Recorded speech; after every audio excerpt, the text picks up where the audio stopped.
ഒരു ക്വസ്റ്റ്യനിൽ നമുക്ക് പിയും കെയും പ്രൈം നമ്പേഴ്സ് ആണെന്ന് പറഞ്ഞിട്ടുണ്ട്.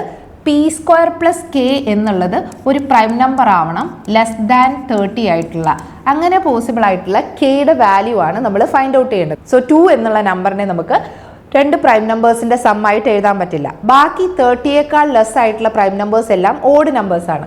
സോ രണ്ട് നമ്പേഴ്സിന്റെ സമ്മ് ഓഡ് ആയിട്ട് വരണമെങ്കിൽ അതിൽ ഒരു നമ്പർ ഈവനും ഒരു നമ്പർ ഓഡുമായിട്ട് വരണം.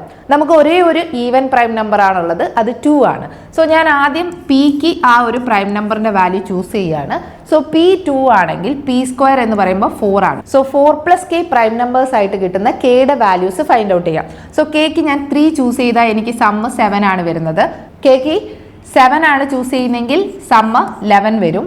എഗെയിൻ നമുക്ക് 13 കൊടുക്കുകയാണെങ്കിൽ 13 പ്ലസ് 4 17, 19 ആണെങ്കിൽ 19 പ്ലസ് 4 23, അതും ഒരു പ്രൈം നമ്പർ ആണ്. സോ പിക്ക് 2 എന്നുള്ള വാല്യൂ സെലക്ട് ചെയ്ത് കഴിയുമ്പോൾ നമുക്ക് കെക്ക് 4 പോസിബിലിറ്റീസ് ആണ് വരുന്നത്. ഇനി നമ്മൾ കെക്ക് ആ ഈവൻ പ്രൈം നമ്പർ ആയ 2 സബ്സ്റ്റിറ്റ്യൂട്ട് ചെയ്യുകയാണെങ്കിൽ പി എന്നുള്ളത് നമ്മൾ 3 എടുക്കുകയാണെങ്കിൽ 3 സ്ക്വയർ പ്ലസ് 2 എന്ന് പറഞ്ഞാൽ 11 ആണ് വരുന്നത്.